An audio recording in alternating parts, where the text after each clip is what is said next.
जय जय जय जय जय Bhim. महाकारुणी Tathagata Gautam Buddha doctor Babasaheb आंबेडकरजी यांना त्रिवार वंदन।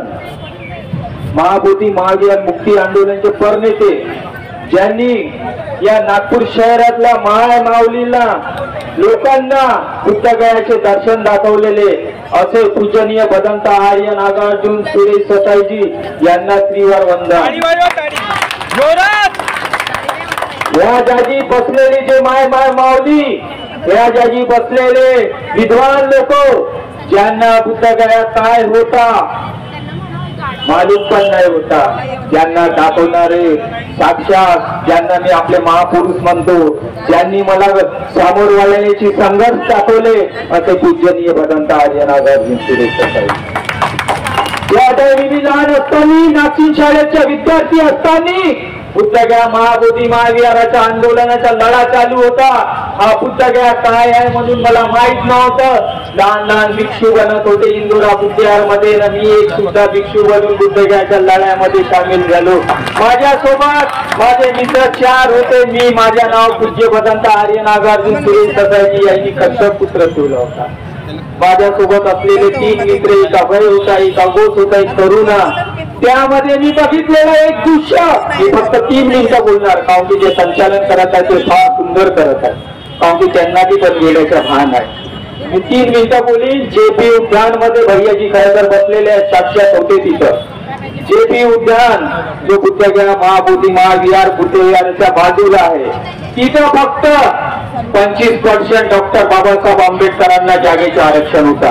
त्या आरक्षणामुळे गांधीजींनी एक निर्णय घेतलेला होता, या गार्डन मध्ये डॉक्टर बाबासाहेब आंबेडकरांचा पुतळा बसलाच पाहिजे, पण स्वतः बसल्या पाहिजे, बिहार सरकार बसणार देणार नाही होती।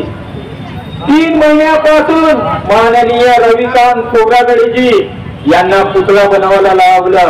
तो पुतळा कसा न्यायचा, काय न्यायचा याची प्लॅनिंग झाली। तिथं पुतळा पोचला, बुद्ध पौर्णिमेचा दिवस होता, मे महिना होता, आणि तो पुतळा तिथं बसवायचा होता। कसा बसवायचा होता, काय होता, फक्त ते प्लॅनिंग पूज्य भदंत आर्य नागार्जुन सुरेश ससाईजी यांच्या दिमागामध्ये होता।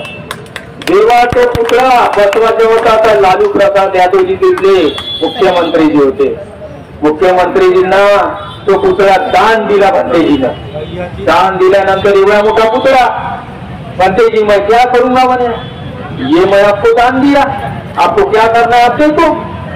भंतेजी ना कौन दिला, ये इतनी बड़ी जो कोई उद्यान है बोले, यहाँ पे 25% बाबा साहब के नाम से आरक्षण है बोले, जो उद्यान या बैठा दो बोले।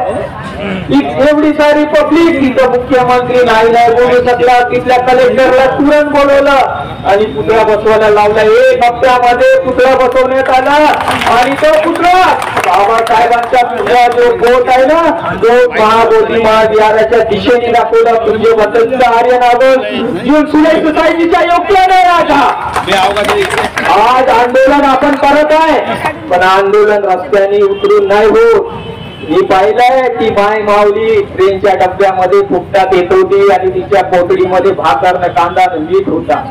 ती माऊली संडासाच्या डब्याच्या बाजूला बसून येत। त्या माऊलीनं बुद्धगया काय आहे ते डोळ्यानं पाहिलं।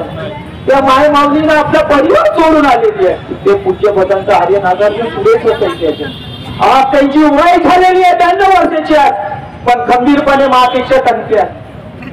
तुम्ही पहा त्यांची हालत। तरी 9 वाजतापासून फोन करत आहेत, गौतम अपने को जाना है शताब्दी को, गौतम अपने को जाना। भंतेजी उनका फोन आने का नहीं, वहां पे महिला बैठेंगी, ग्रुप में बैठेंगी, मैं भी आज उनके साथ बैठूंगा, यही चिंता है।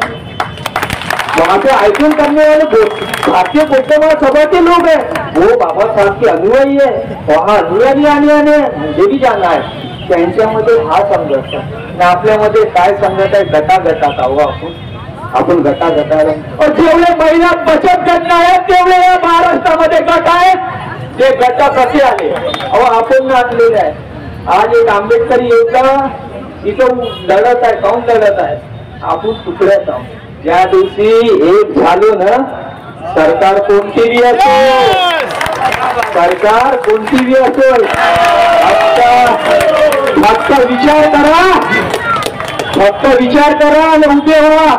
शताब्दी चौक काय बंद करायचे, आपण भारत बंद करू शकतो. तुम्ही फक्त दिमागामध्ये विचार करा.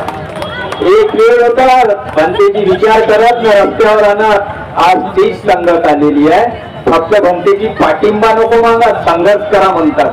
संघर्ष केल्याने सर्व काय होतो आपण ऐकलं. खूप खूप धन्यवाद. जय हिंद.